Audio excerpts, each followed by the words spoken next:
Hello friend, welcome back to our channel Sumi kitchen. Friend, তোমাদের সঙ্গে একটা নতুন রেসিপি শেয়ার করতে চলেছি, সেটা হলো পালং শাকের পকোড়া। পালং শাকে প্রচুর পরিমাণে ভিটামিন ও মিনারেলস আছে, আর প্রচুর পরিমাণে আয়রন আছে। বাচ্চাদের জন্য যারা পালং শাক খেতে পছন্দ করে না, তাদের এরকমভাবে পকোড়া বানিয়ে খাওয়াতে পারবে সবাই।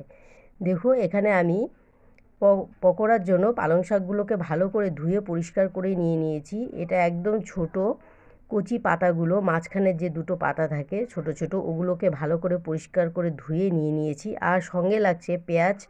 এখানে আমি দুটো বড় পেঁয়াজ কুচি, লঙ্কা 4-5টা, আর ধনেপাতা। আর সঙ্গে লাগছে লবণ, হলুদ, আর লাগছে কালো জিরে, আর এখানে লাগছে কর্নফ্লাওয়ার আর চালের গুঁড়ো। তো সব কিছু আমি রেডি করে নিয়ে নিয়েছি। আর এদিকে পালং শাকগুলোকে এবার আমি কুচি করে কেটে নেব। যেহেতু খুব নরম, তো তার জন্য এরকমভাবে কুচি করে আমি কেটে নিয়েছি। কেটে নিয়ে এই পালং শাকের যে জলটা আছে, এই জলটা দিয়ে সম্পূর্ণ আমি ব্যাটারটা তৈরি করব। তো ফার্স্টে একটা পাত্রে পালং শাকগুলো দিয়ে দিচ্ছি। যতগুলো পালং শাক আমি নিয়েছিলাম সবগুলোই প্রায় কেটে ধুয়ে আমি এখানে নিয়ে নিলাম। আর উপর দিয়ে দিয়ে দিচ্ছি আমি চালের গুঁড়ো। এখানে আমি 2 কাপ চালের গুঁড়ো নিয়েছি, দিয়ে দিলাম সম্পূর্ণ।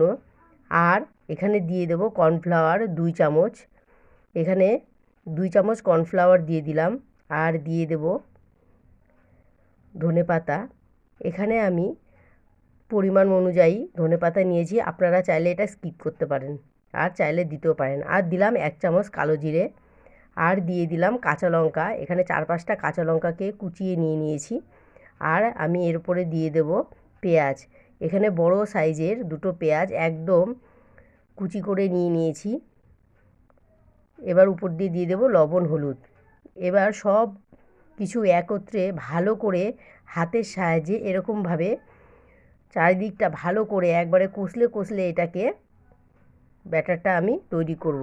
পালং শাকের মধ্যে যে এক্সট্রা একটা জল আছে, এই জলের দিয়েই ব্যাটারটা আমি মেখে নিলাম। এক্সট্রা করে আমি এখানে কোনো জল ব্যবহার করিনি। তো এইভাবে ভালো করে মেখে মেখে একদম ব্যাটারটা দেখবে একদম সফট ও আঠা আঠা হয়ে যাবে।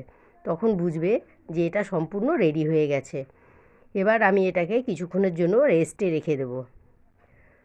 তো দেখো, রেস্টে রেখে ফিরে আসলাম। দেখতে তো পাচ্ছ কত সফট হয়ে গেছে পাতাগুলো, একদম সব কিছু একসঙ্গে মিশে কিন্তু দারুণ হয়েছে। এবার আমি এটাকে রেডি করব। তো এখানে আমি একটা কড়াই বসিয়ে দিয়েছি গ্যাসের উপরে। কড়াইটা গরম হয়ে গেছে, ওখানে আমি রিফাইন্ড ফরচুন অয়েল দিয়ে দিলাম। তেলটা গরম হয়ে গেলে পরে আমি এখানে একে একে পকোড়াগুলোকে দিয়ে দেব। তো এইভাবে তেলটা গরম হয়ে গেছে, একে একে আমি সবগুলো দিয়ে দিব।